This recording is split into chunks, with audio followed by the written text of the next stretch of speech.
Alright mga kawan, good afternoon Luzon, Visayas, Mindanao! Hello sa mga kawan natin na natutok ngayon sa kanilang tahanan at kanilang radio.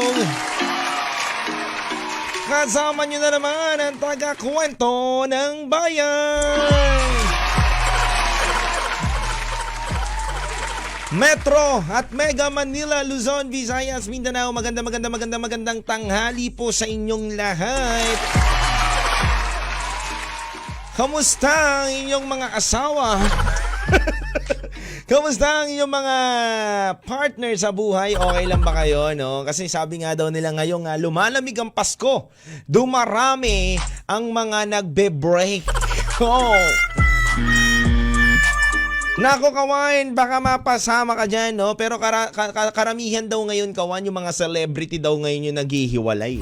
Diba? Yung mga celebrity. Ngayon, kung feeling celebrity ka, baka naman maghiwalay din kayo ng partner mo. Wag naman sana, no? Wag naman sana kawan, no? Dapat love lang tayo, no? Peace, love, and care. Tender loving and care, no? Anyway, come on, ngayong Wednesday natin, samahan ninyo ako makipagkulitan at kwentuhan na naman sa ating araw ngayon, no? Ano ba yan? May tumotorotot bigla. Nagulat ako doon, may pumindot ng torotot. Anyway, kawan, no, ngayong araw nga na to, punong-puno na naman tayo ng kwentuhan. No, ikaw ba kawan, naranasan mo na ba na may kaibigan ka, no, na hindi talaga po pwede nga mag-take advantage or tumalon doon sa wall ng bilang pagkakaibigan nyo at mag-ibigan kayo, no? No, may mga ganyan ka ba na-experience mo na ba yan, kawan, sa sarili mo na may isa kang tao na nakilala na hindi talaga po pwede? No, kahit anong ipilit mo, hindi talaga po pwede. Kumbaga, kailangan lang at po pwede lamang. Ano ba to? What I mean is, hanggang kaibigan lang, best friend lang, best buddy lang, no? Hindi na pwedeng pumunta doon sa mundo niya na ng pag-iibigan. Kasi nga daw kawan, may kwento ang isang kakwentuhan natin ngayong araw nito na mas pinili niya na lang maging kaibigan kesa naman nag-ibigan sila na uwi naman sa luwaan. Oh no!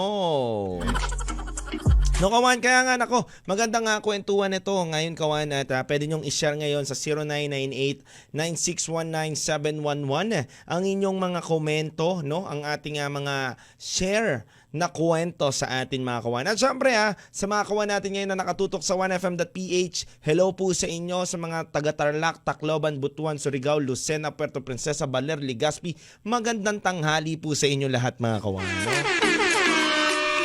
At hello rin, syempre, sa mga kawan natin ngayon na nasa iba't ibang lugar.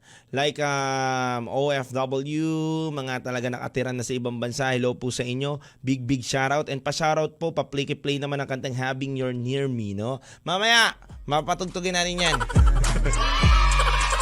At syempre, hello rin sa mga radyo natin dyan, sa mga radio natin dyan, listeners natin dyan sa iba't ibang lugar din. Happy listening. Mga kawan, ang katanungan ko lang ngayong oras na to, ikaw ba kawan? No? Ikaw ba? Mas pinili mo na lang maging kaibigan, no? Bilang isang kaibigan upang hindi mauwi sa ibigan na may sakitan, no? Kasi kadalasan daw kawan kapag nag-iibigan na daw o nagkaroon na kayo ng relationship, nauuwi daw sa sakitan eh. Hindi nawawala daw yung pagiging magkaibigan ninyo at nagiging best enemy mo daw yun, no? So ngayon kawan, mas pinili niya na lang na magparaya sa mga ibang tao at naging magkaibigan na lang sila. Ngunit, ang tanong niya nga sa ating kawan, tama ba ang naging desisyon niya na mas kinaibigan niya na lang kaysa ibigin niya yung tao na yun? Kaya mga kawan, comment lang kayo dyan sa mga kwento nyo at baka nakaranas na rin kayo na kinaibigan nyo na lang imbis na ibigin. Lil Vinci May chinito boy Kwento 1 sa 1FM. Ang tanong nga lang, no, kawan, minsan ang sarap din na maramdaman mo minsan sa partner mo yung hindi inaasahan na halik. Naranasan nyo na ba yan, kawan? Yung biglang sa walang dahilan lang, nagluluto ka lang o habang nagmamaneho lang siya, bigla kang yayakapin, tapos sasabihin sa'yo, I love you, babe. Mahal na mahal kita, di ba? Ang sweet lang ng ganun kawan no? Ang sarap lang din sa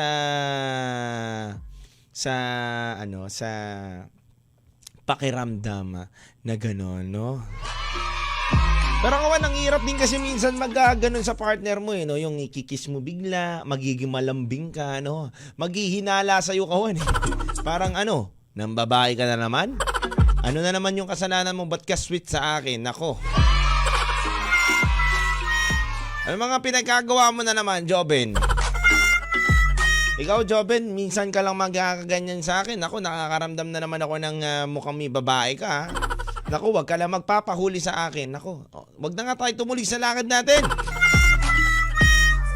Ang minsan, ang hirap din maging sweet, no, kawan, no? Kasi minsan yung mga babae talaga, hindi mo rin yung emosyon, no? Maging sweet ka na nga. Lahat-lahat na nga, maging sweet ka na nga. Bigay mo na nga, hindi pa rin sapat. Minsan mahirap mag-girlfriend, partner na yan. Nakakasira ng kinabukasan. Kaya mas maganda manatili ka na lang na maging single ka minsan. Pero kawan, totoo lang, to be honest, masarap talaga yung parang ang lambing bigla sa'yo, no? Na kinikis ka, no? Nihinahag ka, no? Kasi, alam mo kawan, kadalasan kasi yung consistency na tinatawag natin kapag na in relationship ka na, nawawala eh.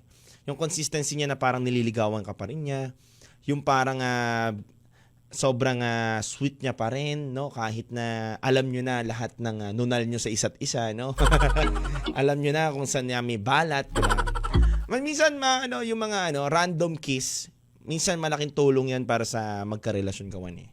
Yung pagiging sweet mo nang walang dahilan.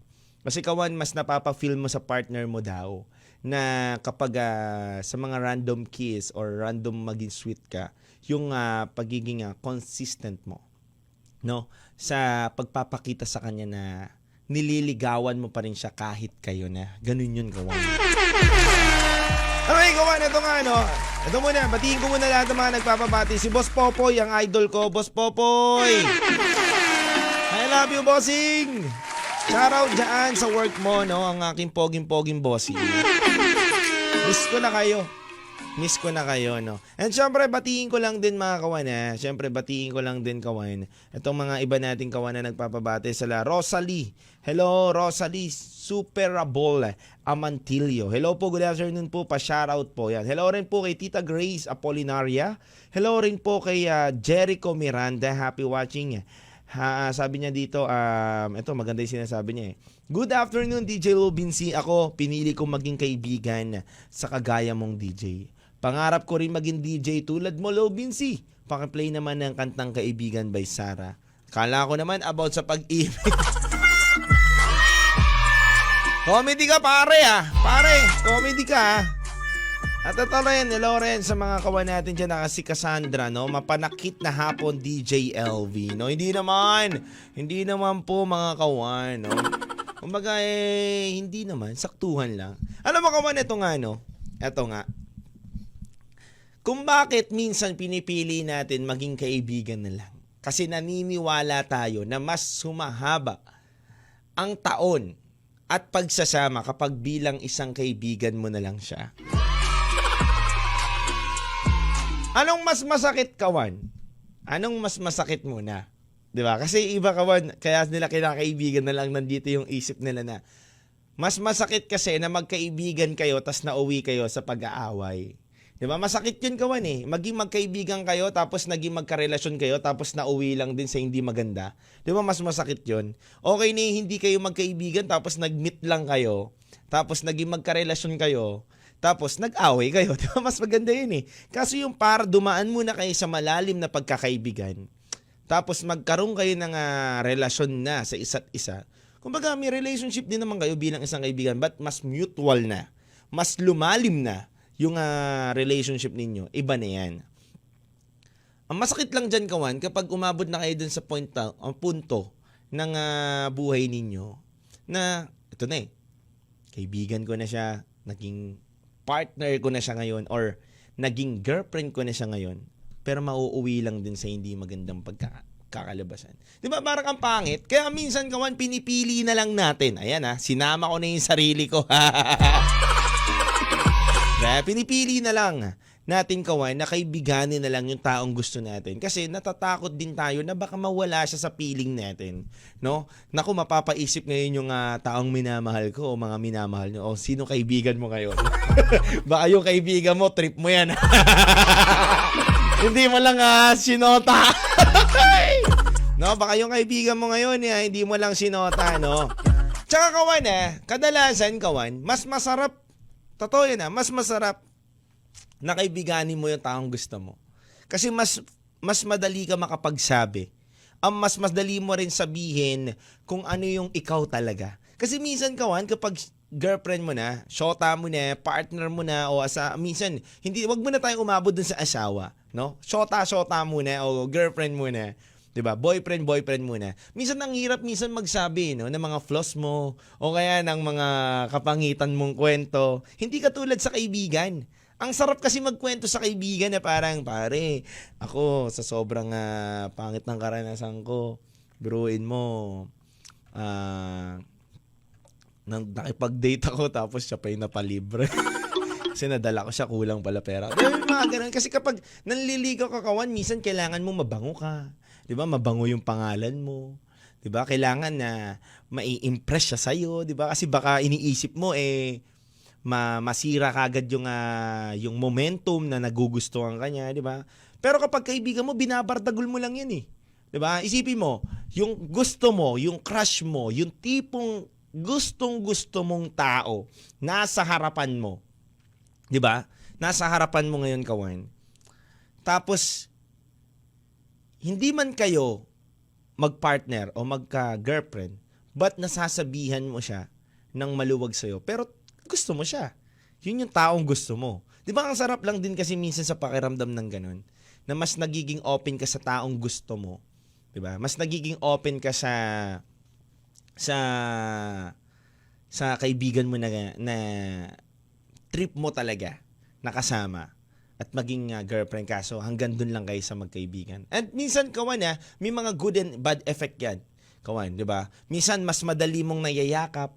Minsan mas madali mong natatouch, di ba? Di ba? Mas madali mong natatouch, natitake advantage. Hindi, wag naman. Wag naman, hindi naman take advantage. Kumbaga mas madali mong napapalagayan loob kapag kaibigan mo. Kumbaga yung mga hawak-hawak, uy, kaibigan, uy, wala naman sa atin to magkaibigan naman tayo di ba? Yung mga ganon. Lil Vinci May chinito boy. Kwento 1 sa 1FM. Hello muna kay RMG Jericho, no? Good afternoon din, Jericho. Yan pina-play ko na yung request mo. At hello rin sa mga nanonood sa atin ngayon sa radio. Happy listening and watching right now sa ating mga kawan. And syempre, hello rin sa mga kawan natin na nakatutok sa iba't ibang lugar. Hello po sa inyo mga kawan. Ito nga kawan, no? Ito nga yung usapan natin, no? Sabi nga dyan, hello rin pala kay paring Pinsa, nanonood pala ngayon. Laika, happy watching right now. Erickson DC, no? Kita-kits later, brother. Ito nga kawain, no? Ito lang ang masasabi ko sa iyo. Minsan talaga kawain, mas okay nang piliin na lang natin yung taong minamahal natin o gusto natin na bilang maging kaibigan. Kasi kung hindi mo naman kaya o tingin mo, hindi mo nakikita yung sarili mo para sa kanya at masasaktan mo lang din siya, mas kaibiganin mo na lang siya kawan. But, sa pagiging kaibigan mo, wag mong iti-take advantage yun. No? Na malaman mo yung mga kahinaan niya, di ba? Mas maging mabuti kang kaibigan dahil alam mo sa sarili mo na mahal mo yung tao na yun. Di ba kawan? Kapag nagiging mabuti kang kaibigan sa tao na minamahal mo, na gusto mo talaga siya maging partner but hindi talaga pwede hanggang kaibigan lang, mas doblehin mo yung yung suporta sa kanya, 'di ba? Mas doblehin mo yung pag-iingat sa kanya and wag mong ita-take advantage 'yon. Kasi kawan, para sa akin hindi ko pa talaga nararanasan na magkaroon ng kaibigan pero gusto ko talaga siya. But nararanasan ko ngayon, Kawan, na kaibiganin din yung mismong partner ko. Kasi Kawan, alam mo bakit? Mahalaga na maging kaibigan kayo ng partner mo aside sa pagiging magkarelasyon nyo lang. Totoo yan, Kawan, ha? Sinasabi ko palagi ito na turing mo akong kaaway. Kasi hindi mawawala magiging magkaaway kayo. Ituring mo ako maging kaaway. Ituring mo ako bilang kapatid. Ituring mo ako bilang kaibigan, best friend. Siyempre, iba din yung pagiging boyfriend mo. Ano mo, Kawan? Kasi bakit? Kasi Kawan, nakakabuti, no? Na-realize ko na mas nakakabuti na kapag nandun kayo sa part ng away ninyo bilang magjowa o bilang mag-girlfriend, boyfriend, nandyan pa rin siya para makapag-open sa'yo bilang kaibigan.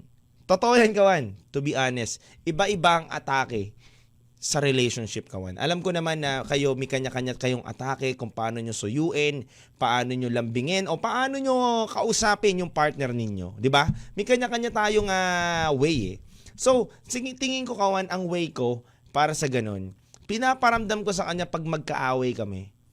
Ako pa rin yung, o kaya may mga hindi siya sinasabi sa akin, Kawan, na alam ko naman na, pinaparamdam ko sa kanya, hindi ako bilang partner mo ngayon. Bilang kaibigan mo ko ngayon na makikinig sa'yo. Kung handa ka kung gusto mo magpayo ko sa'yo, magpapayo ako. Mag-a-advise ako ng sarili ko. 'Di ba? But, kung gusto mo lang makinig ako, makikinig ako. 'Di ba? Kulang na nga lang, sabihin ko nga, kahit maging tatay mo na ako. 'Di ba? Pero alam nyo, Kawan, napakaganda nyon. Sa relasyon, Kawan, hindi lang kayo magka-relationship. 'Di ba? Maging kaibigan din kayo. Kasi doon naman talaga eh. Yun ang maganda, Kawan. Hindi lang kayo yung puro in love mo mukha mo. 'Di ba? Hindi lang puro in love, Kawan. Minsan talaga nagiging magkaaway kayo. Minsan naman hindi kayo pwedeng maging sweet sobra-sobra para magkaibigan lang kayo. 'Di ba? Mas masarap yung ganun eh. 'Di ba? Yung mixed emotion na naghahalo yung mga nararamdaman ninyo, naghahalo yung mga gusto nyong gawin sa isa't isa, di ba? Parang ang hirap lang yun, no? Parang kapag girlfriend mo siya ngayon, tas kapatid pa rin ng turo. Nakakatawa lang yung ganun, no? Kwentuhan na! Kasama ang iyong Chinito Boy, Lil Vinci. Araw-araw, 1:00 ng hapon, dito sa 1FM. Kwentuhan na!